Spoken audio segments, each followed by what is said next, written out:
Hi everybody, here is your video lecture for Module 5. And in this module, we're going to be talking about setting up a classroom. So the way you set up your classroom at the very beginning is really important.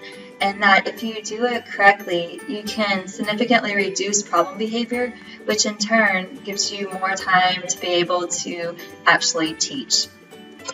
So for today, we're going to focus on roles, routines and schedules, the actual physical arrangement of the classroom, and then wrap it up with some environmental cues.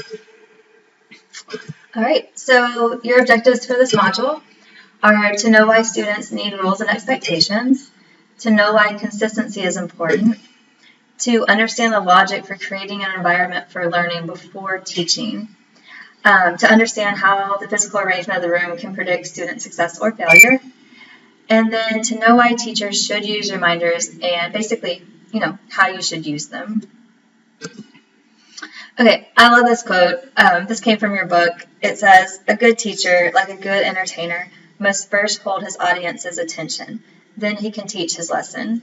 And I think it's especially applicable to this module in the sense that, arranging your classroom and doing some things to decrease problem behavior, you have to do that at the very beginning. So this shouldn't be something that you go into the class and you start teaching and you have a problem behavior and you decide to react at that instance to the problem behavior.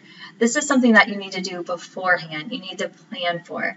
And the more you do the planning on the front end, the more likely you are to hold your audience's attention, decrease that problem behavior, and actually be able to teach. So I think this is a great quote, so I hope you guys remember this. Okay, so let's start off with rules. So school rules, classroom rules in general are the basic parameters that we set for student behavior. These tell the student what they're supposed to be doing, what we expect from them, etc. And some people like to argue that we shouldn't be teaching rules. Rules shouldn't be in the classroom. Students shouldn't have to learn rules. And our argument is basically kind of that our world is made up of rules in general. So learning how to follow rules and be considerate of rules is a part of being a responsible adult. So to go out in the real world and really function and be a responsible adult, you really do have to learn to follow rules. And even in school, our most basic academic concepts are rule-based. So basically, letters have specific sounds, numbers have values, the word order can affect the meaning of a sentence. In math, a lot of things are rule-based. We have formulas and rules for our math concepts, everything like that. So learning how to follow rules is really important to growing up and being able to function in the real world. For rules, they really need to be socially valid and developed by a group. So we shouldn't be teaching rules that don't matter out in the real world. Our rules the rules that we teach in the classroom should apply to the real world situation. And when we talk about being developed by a group, the correct way to do this is to kind of, have the students have some input and make them feel like they contributed to the rules. And that increases their likelihood to follow these rules. So this shouldn't be a dictatorship where one person makes the rules and everybody needs to follow them. This should be kind of a way to involve the students and develop these rules as a group. Like I said, the more input the students have, the more likely they are to follow the rules. Rules should be developed as a predictor for later success. So kind of going along with that socially valid concept, and that the rules you teach the students should allow them to go out into the world and be successful. You shouldn't just come up with a rule because you want them to behave a certain way. It should have some type of social validity. It should teach them some kind of behavior so that they can go out in the world and be successful. And one last thing to keep in mind, effective rules are shorter in number and written sufficiently. So rules are written very clearly, very concisely. Kind of think about when we talked about defining behavior, all those things that we talked about with defining behavior should apply to writing rules. and that if they're written sufficiently, you should have a shorter number of rules. So keep that in mind. Shorter number, make sure that they're written sufficiently. Okay, so let's talk about teaching rules. And you guys are going to see, like I just mentioned, when we talked about defining behavior, you guys are going to see a lot of things that coincide together. So similar things we talked about with defining behavior, you guys are going to see with regards to rules. So the first thing you have to remember when teaching rules are that effective rules are taught in a positive manner. So same thing, like I said, with defining behavior, you want to define the behavior in a positive term. So same thing, define rules are taught in a positive manner. So you want to teach the student what you want them to do as opposed to what you don't want them to do. So you don't want to say something like no running, no talking, no hitting. Those are all things that you don't want them to do. And you guys can see, I think Bart Simpson is a really good example. He always gets in trouble and he writes on the board, I will not yell fire in a crowded classroom. I will not yell fire. So this is what you don't want to happen. You want to essentially tell the student what you want them to do. Kids have a really good idea of knowing what they are not supposed to do. You can...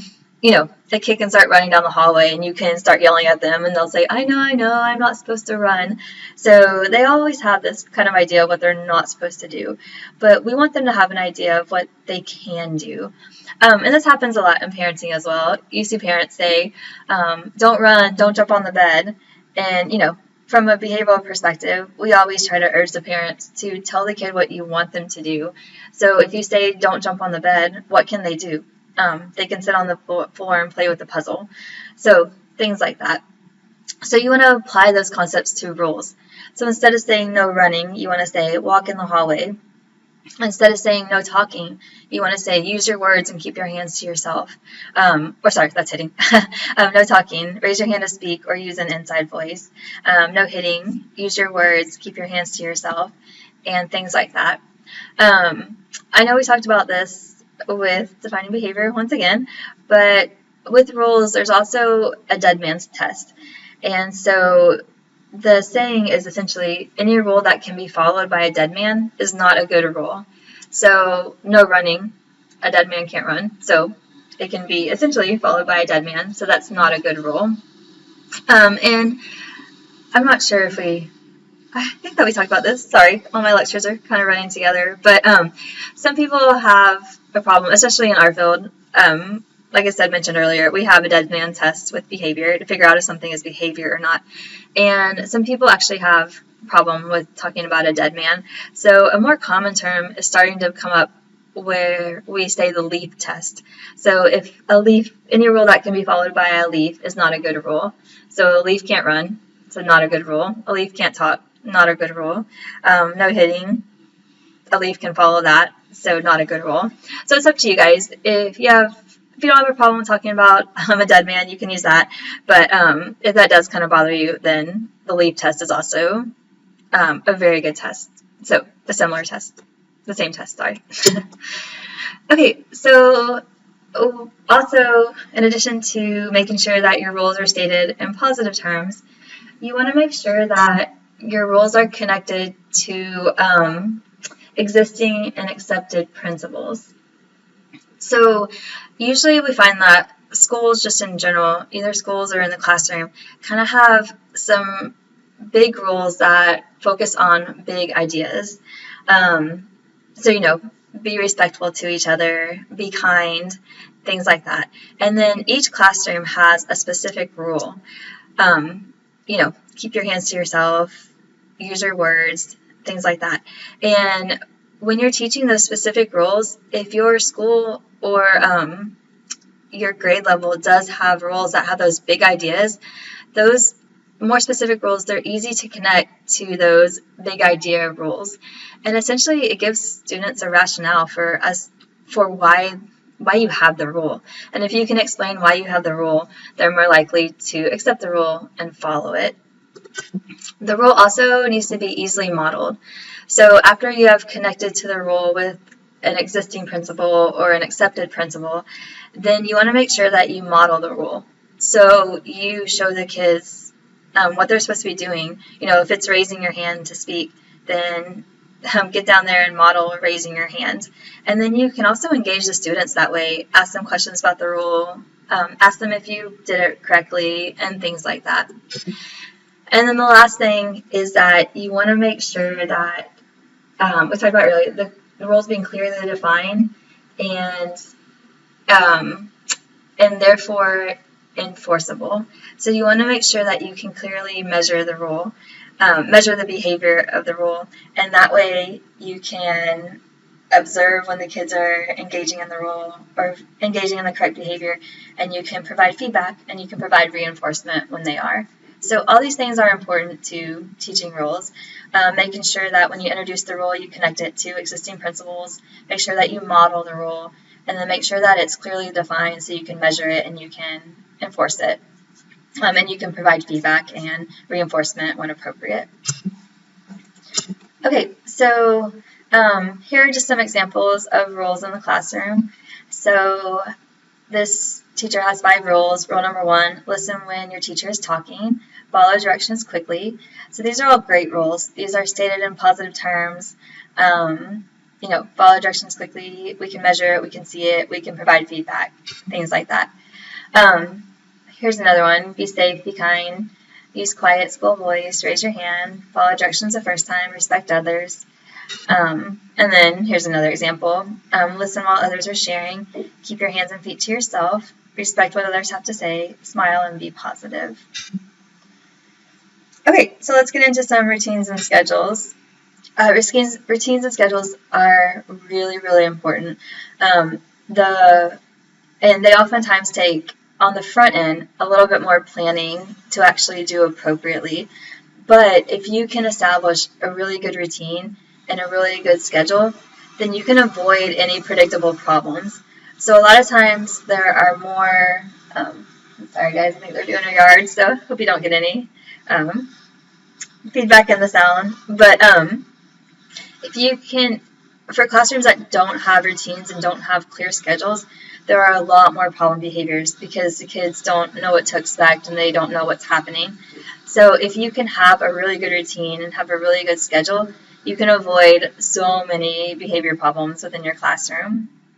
And so, like I mentioned before, this takes a really careful consideration of your routines to increase the probability of success. And you have to do this on the front end. So you have to, before you start teaching, before the kids come into the classroom, you have to establish these rules and establish the schedule. So really important. And a lot of these things that we're talking about, like I mentioned before, they need to come in on the front end. So it may take you a little bit more time at the beginning, but I promise it will be worth it as you start teaching. And with your rules and schedules, the main thing is consistency. So consistency is key. And this happens even across life. So when you guys grow up and you have kids and you want to establish a routine, they oftentimes talk about it doesn't matter what routine you establish as long as you're consistent. So I looked into a lot of the sleep training literature, and because I wanted to make sure that my daughter slept through the night. And there's a couple of different programs that you can use. You can, let them cry it out, where you put them in their crib and they cry until they fall asleep. You can do the no cry method, where they come in, you pick them up, and you put them back down, and you do that as many times as possible until they fall asleep in their crib. And there's a lot of literature for and against both of those programs. But the main thing they suggest is whichever one you pick, just make sure that you're consistent. As long as you're consistent, you have the most probability for success. And same thing with your classroom routines and schedules. If you implement them, it doesn't matter what you do or how you design it, just make sure that you're consistent. So it involves the same basic activities at the same time in the same order on a daily basis. And the more consistent things are, the more predictable they become to the students. And if the students can predict what's going on, then the fewer problems they tend to have. And as you guys start teaching, if you get into the classroom, you're going to notice that if you don't have a good classroom routine, you're going to be doing things spontaneously, and it's really hard for the students. So, you might get into a group activity, you might, lose track of time and be like, oh my gosh, it's time for lunch. And whenever you do that, the classroom just kind of goes up in flames. Students don't really know what's going on. They try to hurry and put their stuff together. Some are lining up, some aren't. And so really setting up from the beginning a really consistent routine is key. The students know what's going on. They know what time they're supposed to clean up. They know when they're supposed to be at reading, math, writing, recess, things like that. And the more they can predict what's going on, the fewer problem behavior you're going to have. And you can post schedules on the wall. Even in our clinical training with our kids with developmental disabilities, some of the higher functioning ones, their schedules. This is when you have reading, this is when you have math, this is when you go to the gym, and things like that. So posting the schedule, it not only keeps you on track, but it keeps them on track as well. I would also suggest timers. So, if they're supposed to go to math at 9 o'clock, set a timer for 8:55. The timer goes off. They know that it's time to put up their reading stuff or do whatever they need to do with reading to wrap up, and then they go to math at 9. So putting timers in the room, reminding yourself, staying on that schedule, as long as you're consistent, then you'll see those problem behaviors with transitions and schedules start to decrease. You also have to be really careful of the lesson length and the sequence. And so this is an example from your book, but I think it's a great one. The teacher says, my students are horrible during silent reading time. They can't keep it together. And the person says, what's the over-under on the length of time your students can engage in silent reading before you predict there'll be problems? And she says, 8 minutes. And he says, how long is your silent reading activity? And the teacher says, 25 minutes every day. So as you start to kind of know your students and know how long the class can hold it together, then you might have to change your schedule or adapt your schedule, and that's fine. If your students can hold it together for 8 minutes, then you want to schedule maybe a 7-minute silent reading time as opposed to a 25 minutes. 25 minutes, you're setting them up for failure. And like we talked about in previous lectures, you always want to set them up for success. So, if you know they can last 8 minutes, start off with 7 minutes, and then you can even start to increase that time gradually as opposed to just starting with 25 minutes every day where you know they're not going to be able to handle that. And the research shows, if you guys look down here, that smaller activity durations are associated with higher levels of student engagement. So the more you can break up your activity durations and have smaller sections as opposed to longer ones, increases that engagement. And even in the college classroom, the research shows that college kids, you can have their attention for about 20 to 30 minutes. After 20 minutes, it kind of starts to break down, and after 30 minutes, it really breaks down.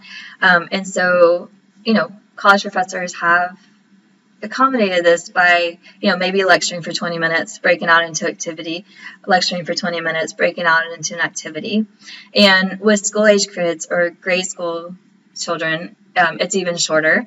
So take that into account. So you might need to do, whole group instruction for 10 minutes, break them out into a little activity, come back and do whole group instruction.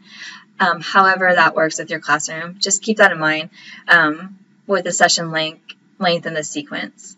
Also, with regards to the sequence, you want to make sure that, if you have some silent independent work, that gets scheduled maybe after lunch. You don't want a couple of independent activities back to back to back because they're going to get restless and they're going to get bored. So schedule, a silent independent activity after they've just gone outside and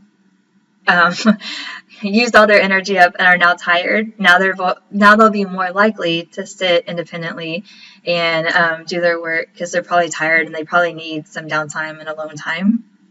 So keep all those things in mind with regards to schedules. You want to design a session length and design a schedule that decreases any problem behavior that you could have.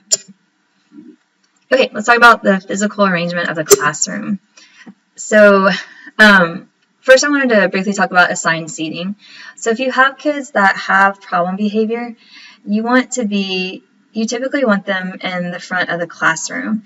And the research shows all around that kids that sit in the front of the classroom through grade school and in college as well, they typically have better grades, and that they pay attention more, they're more engaged, and they have better grades.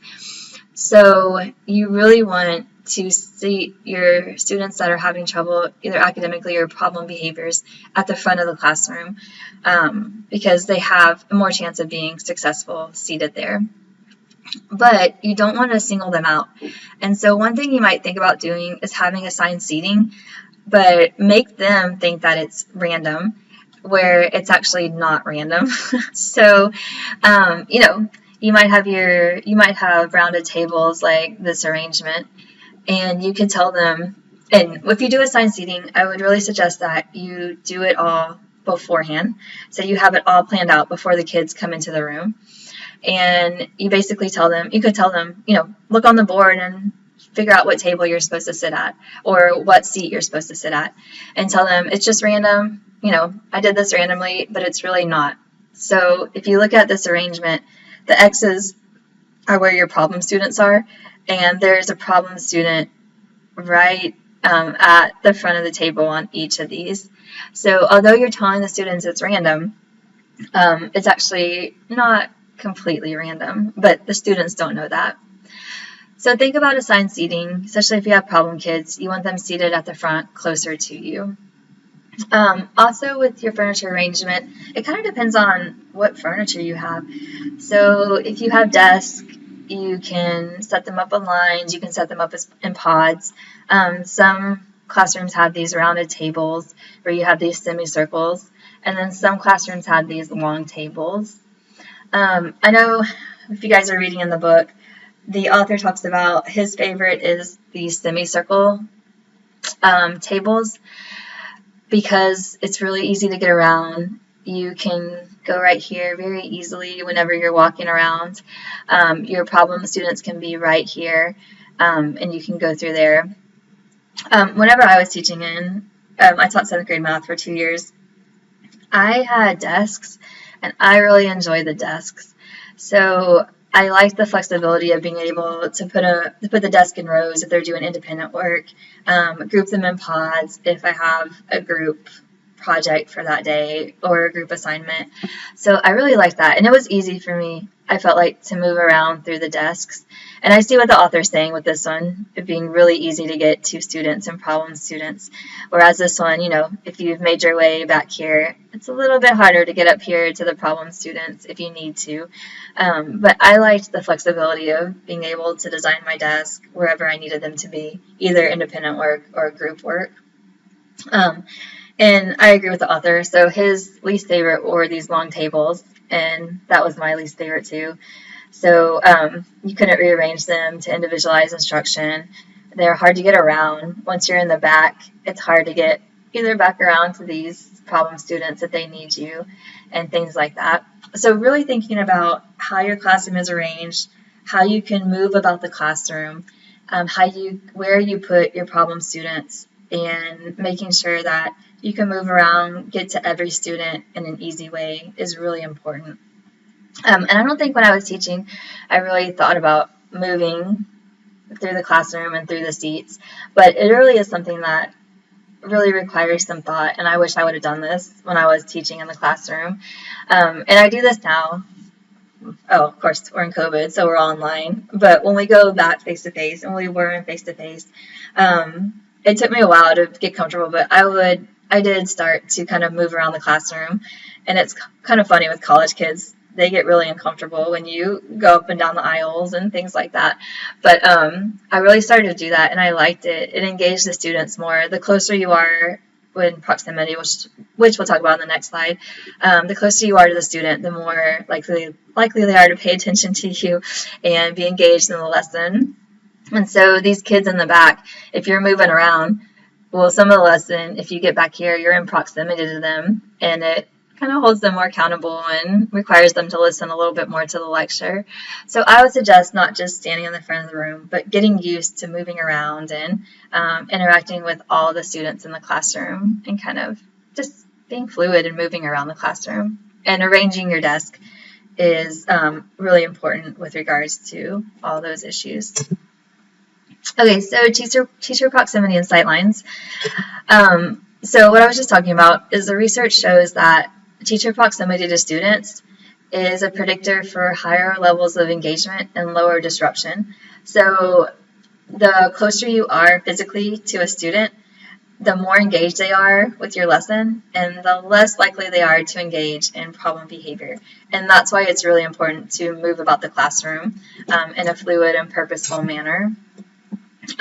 Students with the highest probability for failure you want to seat them in a location with quick access and proximity. So that's why in that previous slide, those students are seated as close to you as possible and in seats where you can quickly get to them and be in close proximity to them. The closer you are to them, the higher engagement, lower levels of disruption. So those problem students, it's going to decrease that disruption and make them more engaged, which you want.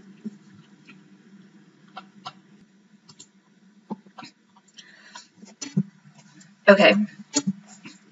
And also, if they're in closer proximity to you, the more opportunity you have to prompt them, to encourage them, to engage them, and to provide feedback. So the closer you are to them, the more likely you are to watch them. You know, if they answer a question wrong, you can be right there to provide feedback or prompt them to be quiet, whatever it is. So proximity is really important. And I have this picture on here that says perception matters. Regardless of if the kid is a problem kid or not, you want the students to perceive that at any second you can be by their desk in 1 second or less. So you want them to perceive that you're always watching them. So you need to make sure that wherever you are in the classroom, that you are moving purposely through the desk, you have a purpose, and moving purposely throughout the classroom, and that you are always watching all of them. So take a couple seconds, look up every once in a while, make sure that they know that you're always watching them, whether they're in close proximity to you or across the room, and make them perceive that if they engage in a problem behavior, you can be right by their desk in 1 second or less. So you are always watching them and you can always get to them. So that may not actually be the case, but you want them to have that perception of you. So perception matters. Make them perceive that you're always watching and you can get to them really quickly within a second or less. Okay, last thing we're going to talk about are environmental cues. So with environmental cues, these are things that you can do in the environment to remind your students of expectations, to remind your students of the rules. So you can cue them to follow a rule and therefore decrease any future potential problem behavior. These are developed prior to the student arrival and are part of your classroom setup. So everything that we were talking about today is in that planning phase. So prior to student arrival and part of setting up the classroom. Either at the beginning of the school year with the rules and the routines and the schedules, or just at the beginning of the day. And this includes written visual reminders, verbal prompts, nonverbal prompts, things like that. And when we're talking about prompts, we're talking about, if you guys remember those ABCs of behavior, we're talking about the antecedents. So things that you can do before, interventions that you can essentially implement before any type of problem behavior occurs to hopefully reduce the problem behavior. So there are a couple of different environmental cues. We're going to go to we're going to start with ones that are really easy to administer, least intrusive, and then go to the more intense ones. So the first type of cues are physical cues. And with physical cues, these are ones that we talk about as being basically nonverbal. So posters on the wall. A teacher can tap on the table to prompt thinking. You can stand close to a student. That would be a physical cue, a nonverbal. You can make eye contact. You can raise your eyebrows and things like that. You can go up and actually physically, if you want to, put your hand on a student. I would actually urge you guys to not do that. I know when I was teaching, there was starting to be some controversy with actually physically touching students. And also, if you have kids that have developmental disabilities or, disorder, the diagnosis such as autism, a lot of times those kids don't like that physical touch. So instead of it being a cue, it's actually a punisher. So keep that in mind. But any type of nonverbal cue, making eye contact, gesturing, telling the kids to shh, anything like that are nonverbal cues that you can do. Like I said, posting posters on the wall with reminders or anything like that. There's also verbal prompts.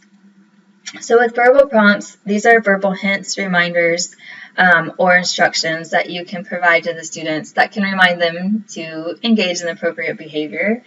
And the teachers provide these at a time when you believe that it's necessary to facilitate success. So if you know that, your kids have a problem lining up, right before they line up, you can verbally prompt them to line up quietly and things like that. So these are hints, reminders, or instructions. They increase the probability that the students will demonstrate the behavior. And they can also create an opportunity for positive feedback. So if you prompt the kids, for example, to line up quietly, and they do, hey, reinforce them. If they engage in the correct behavior, provide reinforcement. That's a really big concept. Verbal prompts are really easy. You can use them across the school day. With some of those nonverbal prompts, the physical cues, you can use them if they're, eye contact or putting your finger up to your lips for them to be quiet. But those other physical cues, such as the posters on the wall, you can't really carry those around with you. Those are seated in the classroom. But verbal prompts are great because as long as you're there and you can talk, you can provide a verbal prompt. So you can use them across the school day. And you can also use your nonverbal cues along with verbal prompts. And then you can, whenever you use a prompt, you always want to fade it over time. It can be a very specific cue. And so, like we talked about earlier, if you have trouble with transitions, kids lining up, you can tell them specifically to line up quietly. So you can alter them to be very specific to the behavior that you want to see. And here are some examples. So as the students enter the classroom, good morning, the bell just rang, so I'm looking for people sitting down. And then those people that are sitting down, reinforce it and reinforce those kids sitting down. I can say that, especially if you have, grade school kids, observational learning is huge. So if your praise as a teacher functions as a reinforcer for them, having you praise another kid for sitting down, a lot of times you'll see so many kids sit down so they get your praise or whatever it is that they want, the reinforcer. Before lining up, you could say, remember, single file, quickly and quietly. Or before they engage in work, you can say that, remember, the problems aren't completed until you also check your answer, the way we've been doing it together. So these are things that you can verbally prompt. They can be specific. And that way they know, you remind them of the behavior that they're supposed to be engaging in, and all in all, it sets them up to engage in the correct behavior and sets them up for success and to get a reinforcer as opposed to get in trouble. The last type of cue that you can do or prompt that you can do is what we call precorrection. So this is the largest version of prompting and should only be reserved for those students that have just a lot of trouble or a larger number of problem behavior and more severe problem behavior.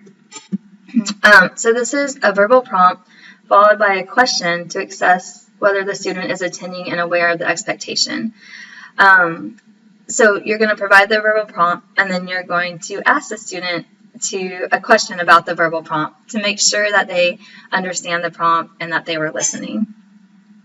So the question engages the student and allows the student to assess the probability of success. If you provide the verbal prompt and the student can't answer the question about it, then they weren't attending and they didn't actually hear the verbal prompt, which in turn makes your verbal prompt kind of useless. But if you can ensure that the student hears it and understands it, then it decreases the risk for the probability for your problem behavior. And this may involve modeling and reteaching. So once you ask the question, so you provide the verbal prompt, you ask the student the question. If they get it wrong, you don't want to just ask the question again. You want to go back and either model the correct behavior, maybe reteach it if possible, if you need to, and then ask the question again. So just asking the question multiple times isn't the correct way to use pre-correction. Ask them the question. If they don't get it right, do some type of modeling, reteaching, and then represent the question again. Best used in concern with both verbal and nonverbal prompts and cues. And you want to use pre-correction with multiple students as opposed to targeting one student. So this is really important. You might tell the class, they might be ready to line up, and you might say, remember, we line up quickly and quietly.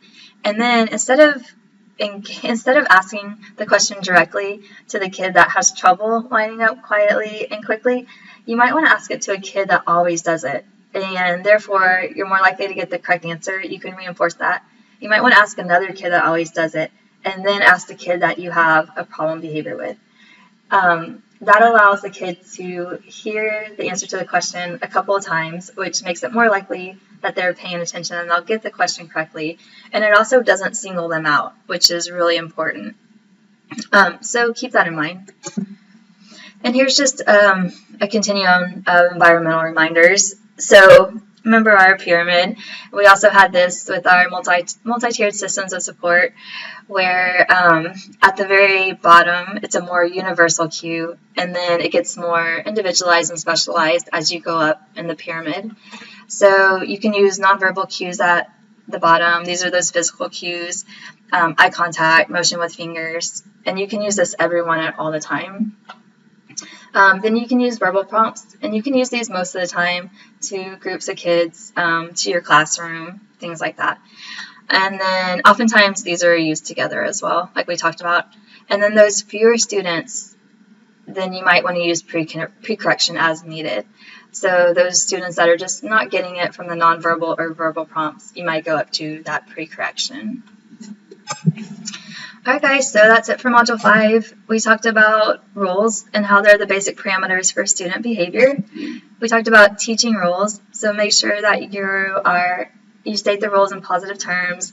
You connect it to, there's a rationale for the rules, so you've connected it to a previous lesson or maybe a big idea rule that your school has.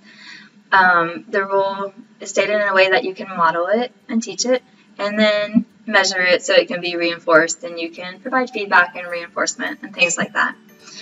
We talked about routines and schedules, making sure that they're consistent. That's the key. The more consistent they are, the more predictable they are, and the less problem behaviors you have from your classroom. Keep in mind the lesson length and the sequence. So making sure that you're breaking up the lesson and there aren't long periods of time where your students are not going to be successful.